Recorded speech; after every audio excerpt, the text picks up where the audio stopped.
सुरुवातीला एक महत्त्वाची बातमी, एकनाथ खडसेंचा रात्रीपर्यंत राजीनामा घेतला जाण्याची शक्यता आहे। भाजपच्या सूत्रांनी झी24 तासला ही माहिती दिली आहे। खडसेंच्या राजीनाम्यासाठी शिवसेनेनेही दबाव आणलेला आहे।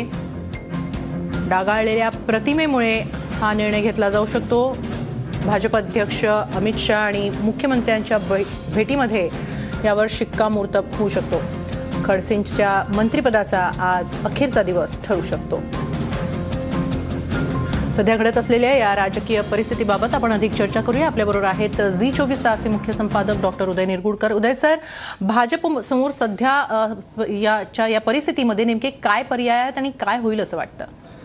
हिमाली, भारतीय जनता पक्षासमोर प्राप्त परिस्थितीमध्ये अत्यंत कमी पर्याय उपलब्ध आहेत। याचं कारण मोदी सरकारला 2 वर्ष झाल्याबद्दल जो एक प्रचाराची राळ उडवण्यात आली होती, ती जी राळ आहे ती मागे पडली, त्यातनं मिळणारी झळाळी मागे पडली आणि एक प्रकारे या भ्रष्टाचाराची झाकोळी संपूर्ण पक्षावर महाराष्ट्रामध्ये आलेली आहे। आतापर्यंत सरकारचा कारभार हा भ्रष्टाचाराविना होता। किमान एवढी तरी त्यांना गोष्ट मिरवता येत होती, परंतु ती देखील आता मिरवता येत नाही, अशा स्वरूपाची परिस्थिती आहे। आणि त्यामुळे आता एकनाथ खडसे यांच्यावर कारवाई करण्याशिवाय दुसरा कोणताही पर्याय भारतीय जनता पक्षासमोर शिल्लक राहिलेला नाही। सर, सध्या ज्या घडामोडी घडत आहेत राजकीय वर्तुळामध्ये, त्या पाहता सध्याच्या राजकीय परिस्थितीचं विश्लेषण कसं कराल?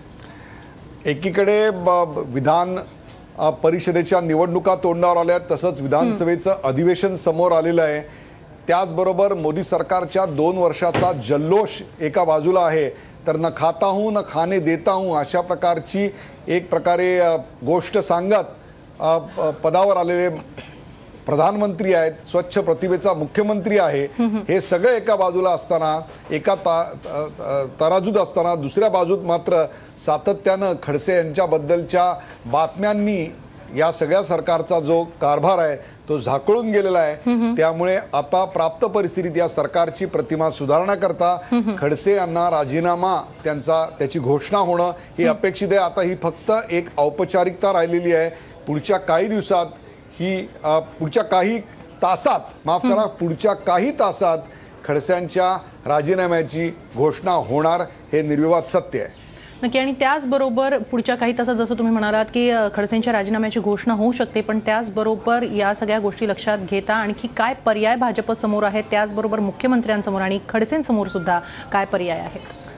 प्राप्त परिस्थितीमध्ये मुख्यमंत्र्यांसमोर त्यांचा राजीनामा जाहीर करण्याशिवाय फारसा पर्याय आता उपलब्ध राहिलेला नाहीये। कारण ज्या प्रकारचा ठामपणा शिवसेनेच्या उद्योगमंत्र्यांनी या जमिनीच्या मालकीच्या संदर्भात दाखवला, माध्यमांनी ज्या प्रकारे हे उचलून धरलं आणि अंजली दमाने असतील, इतर अनेक लोक असतील ज्यांनी ही प्रकरणं सगळी लावून धरली आणि एक प्रकारे ओपन अँड शट केस अशी परिस्थिती त्यात निर्माण झाली होती।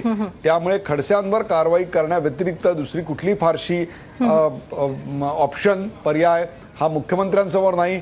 तर खडसेंसमोर तुर्तास सबुरीनं घेणं आणि नंतर योग्य वेळ आणि योग्य संधी येताच आपण जे पक्षासाठी खस्ता काढलेले आहेत, पक्ष उभारणी करता जे आतापर्यंत योगदान दिलेलं आहे, त्याकरता आपला जो काही आपल्याला मिळणारा मान सन्मान आहे तो त्यांना परत मिळायची संधी देखील मिळू शकते। परंतु तुर्तास तरी एकनाथ खडसे यांना मंत्रिमंडळातून वगळण्याशिवाय दुसरा कुठलाही पर्याय भारतीय जनता पक्ष, मुख्यमंत्री यांच्या समोर नाही। नक्की। आणि त्यामुळेच पुढचे काही तास हे भाजप आणि मुख्यमंत्री त्याचप्रमाणे खडसे यांच्यासाठी खूप महत्त्वाचे असणार आहेत। खूप खूप धन्यवाद सर या सविस्तर चर्चेसाठी। नंतर सत्ता आली की सत्तेसोबत दुर्गुणही येतात। अवघ्या 1.5 वर्षांतच सत्ताधारी भाजपचं काँग्रेसीकरण झाल्याची चर्चा का सुरू झाली आहे, चला पाहूया हा रिपोर्ट। ये पार्टी बिल्कुल कांग्रेस ही है, कांग्रेस का एक नया रूप है, इसमें कोई फर्क नहीं है। इसमें वही करप्शन है, वही भ्रष्टाचार है, वही डायनेस्टिक रूल है, वही साइकोपैथी है जो कांग्रेस में होती थी, वो हमें आज बीजेपी में दिखाई दे रही है। खरंच भाजपची काँग्रेस झालीये का? भाजपलाही सत्तेचे दुर्गुण लागलेत का? भाजपमध्ये नेमकं चाललंय तरी काय? मंत्रालयापासून विधान भवनापर्यंत आणि भाजप कार्यालयापासून सामान्य जनतेपर्यंत सध्या सर्वांना हेच प्रश्न पडले। काँग्रेस राष्ट्रवादी आघाडी सरकारच्या भ्रष्ट कारभारावर तोप डागत भाजप शिवसेनेचं सरकार सत्तेवर आलं, पण आता महसूल मंत्री एकनाथ खडसेंवरील भ्रष्टाचाराच्या आरोपांमुळे भाजपचीच कोंडी झाली आहे। खडसेंना क्लीन चिठी देता येत नाही आणि कारवाई देखील करता येत नाही, अशा कात्रीत भाजपवाले अडकलेत. कोणताही निर्णय अडला की काँग्रेसवाले दिल्लीतल्या हायकमांडचे पाय धरायचे. आता खडसे प्रकरणात भाजपवालेही मोदी शाह या राजधानीतल्या श्रेष्ठींकडेच डोळे लावून बसलेत. उल्लेखनीय बाब म्हणजे अडचणीत आल्यानंतर शक्ती प्रदर्शन करायचं ही खास काँग्रेसची संस्कृती. एकनाथ खडसेंच्या समर्थकांनीही प्रदेशाध्यक्ष दानवेंकडे शक्ती प्रदर्शन करून काँग्रेसच्याच पावलावर पाऊल टाकत असल्याचं स्पष्ट केलं. काँग्रेस आणि राष्ट्रवादीचं सरकार असताना सत्ताधारी पक्षच एकमेकांची उणीधुणी काढायचे.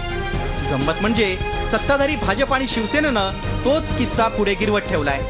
सत्तेत मांडीला मांडी लावून बसलेली शिवसेनाच आता खडसेंच्या राजीनाम्याची मागणी करू लागली आहे. राज्यसभा आणि विधान परिषदेची तिकीटं वाटताना काँग्रेसच्या काळात बाहेरून आलेल्या आयारामांना प्राधान्य दिलं जायचं. आता सत्ताधारी भाजपमध्येही निष्ठावंत कार्यकर्त्यांना डावलून इतर पक्षातून आलेल्या संधी बहादरांना विधान परिषदेची उमेदवारी देण्यात आली आहे. त्यामुळे निष्ठावंतांमधील नाराजी वाढली आहे. उल्लेखनीय बाब म्हणजे काँग्रेसप्रमाणेच भाजपमध्येही निष्ठावंतांना वाटाण्याच्या अक्षता लावण्यात येत आहेत. पार्टी विथ डिफरन्स अशी शेकी मिरवणाऱ्या भाजपला अवघ्या 1.5 वर्षातच सत्तेचे दोष चिकटलेत. मग काँग्रेस आणि भाजपमध्ये फरकच उरलेला नाही असं कुणी म्हटलं तर त्यात चुकीचं ते काय? Bureau report, Zee media.